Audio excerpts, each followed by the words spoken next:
കരുവന്നൂർ കള്ളപ്പണ കേസിൽ ഇഡി അന്വേഷണം സിപിഎം നേതാക്കളുടെ രഹസ്യ അക്കൗണ്ടുകളിലേക്കും സഹകരണ ബാങ്കുകൾക്കൊപ്പം ദേശസാത്കൃത ബാങ്കുകളിലും ചില നേതാക്കൾക്ക് അക്കൗണ്ടുകൾ ഉള്ളതായി ഇഡി കണ്ടെത്തിയതിനുണ്ടായ കേസിൽ ഉന്നത നേതാക്കൾക്ക് സമൻസ് ലഭിച്ചതോടെ സിപിഎം പ്രതിരോധത്തിലായി. പാർട്ടി തൃശൂർ ജില്ലാ സെക്രട്ടറി എം വർഗീസിനോട് ഇന്നും മുൻ എംപിയും സിപിഎം സംസ്ഥാന സെക്രട്ടേറിയറ്റ് അംഗവുമായ പി.കെ. ബിജുവിന് നാളെയും ഹാജരാകാനാണ് സമൻസ് നൽകിയത്.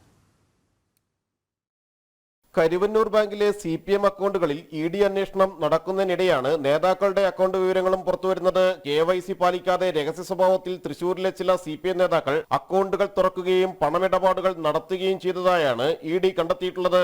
ദേശസാൽകൃത ബാങ്കുകളിലാണ് ഈ അക്കൗണ്ടുകൾ. തൃശൂരിലെ ഒരു നേതാവിന് 2 ദേശസാൽകൃത ബാങ്കുകളിലുള്ള അക്കൗണ്ടുകൾ ഇഡി ശേഖരിച്ചിരുന്നു. നിരവധി സിപിഎം നേതാക്കൾ KYC പാലിക്കാതെ തുറന്ന അക്കൗണ്ടുകളിൽ പണത്തിന്റെ ഉറവിടം വ്യക്തമാക്കാത്തവരെ കേന്ദ്രീകരിച്ചാണ് അന്വേഷണം പുരോഗമിക്കുന്നത്. ഒഫീഷ്യലി വാല്യൂഡ് ഡോക്യുമെന്റ്സ് എന്ന OVD രേഖകളില്ലാതെ നേതാക്കൾക്ക് എങ്ങനെ അക്കൗണ്ട് തുടങ്ങാനായി എന്നതും ഇഡി പരിശോധിക്കുന്നുണ്ട്.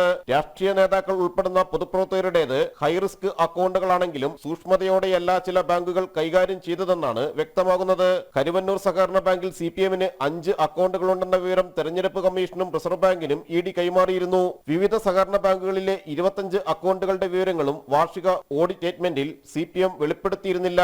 സിപിഎമ്മിന്റെ 5 അക്കൗണ്ടുകളിലായി 72 ലക്ഷമായിരുന്നു നിക്ഷേപം. ജിജീഷ് കരുണാകരൻ, ജനം, കൊച്ചി.